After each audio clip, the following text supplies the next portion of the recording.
Retro திரைப்படத்தோட கதை காலம் தான் என்னன்றத வாங்க பார்க்கலாம். ஸ்பாயிலர் கண்டென்ட் படம் பார்த்தவங்க மட்டுமே வீடியோவை பாருங்க. ஃபர்ஸ்ட் ஆஃப் ஆல் படம் ஆரம்பிக்கும் போது அப்பா பையன் பஞ்சாயத்துல தான் படமே ரன் ஆகுது. அதுக்கப்புறமா ஹீரோயினுக்கு இந்த அடிதடி பிடிக்காதுன்னு அதை அவாய்ட் பண்றாரு சூர்யா அவர்கள். இதற்கிடையில தங்கமீனை எங்க பதுக்கி வச்சிருக்காரு சூர்யா அப்படின்னு ஒரு கட்டத்துல ஜெயிலுக்கு போக வேண்டிய சூழல் ஏற்பட்டிருக்கு. இந்த ரெட்ரோ திரைப்படம் லவ் பேஸ்ட் பிலிமா இல்ல தங்கமீனை கண்டுபிடிக்கிறது தான் கதையா இல்ல ஹீரோயினை தேடி போய் அவ கூட வாழ்றது தான் கதையா இல்ல இவ்வளவு நாளா சிரிக்காம இருந்தவரு ஹீரோயினால சிரிச்சிட்டாரு அப்படின்னு இப்படியே கதை என்ன அப்படின்னு இன்டர்வல் பிளாக் வரைக்கும் கன்ஃபியூஸ்டா இருந்தாலும் செகண்ட் ஹாஃப்ல காதலியை தேடி வந்த இடத்துல யுத்தத்தை தொடங்கிய சூர்யா அந்த யுத்தம் யாருக்குன்னு தெரியாம இருக்க அதுக்கப்புறம் தாங்க சூர்யா உடம்புல இருக்க சூழ வடிவத்தை பார்த்து அந்த ஊர் மக்கள் வியந்து போய் தம்மம்னா என்னன்னு விவரிக்கிறாங்க சூர்யா கிட்ட. இப்பதான் ஏன் இவ்வளவு நாளா சிரிக்காம இருந்ததுக்கு இதுதான் காரணம் அப்படின்னு கிளைமேக்ஸ்ல தான் கதைகளத்தை என்னன்னு புரிய வச்சிருக்காரு கார்த்திக் சுப்ராஜ் அவர்கள். ரெட்ரோ படத்தோட கதைகள் என்ன அப்படின்னு உங்க ஃப்ரெண்ட்ஸ் கிட்டே நீங்க கேட்டு பாருங்க. அவங்க இதை மட்டும் தான் சொல்லுவாங்க. அது என்னன்னா தங்கமீனை கண்டுபிடிச்சது தான் கதை. ஹீரோயின் ருக்மணி கூட சூர்யா சேர்ந்து வாழ்றது தான் படத்தோட கதை. சிரிக்காதவர் எப்படி சிரிச்சாரு அப்படின்றது தான் படத்தோட கதை. காலங்காலமா அடிமையாக்கப்பட்ட மக்களை அந்த இனத்தை சேர்ந்தவர் வந்து காப்பாத்துறது தான் படத்தோட கதை அப்படின்னு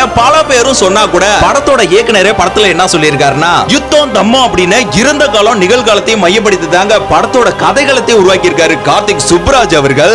நம்ம நினைச்சது நடந்துருமா சிங்கம் மறுபடி திரும்புதம்மா.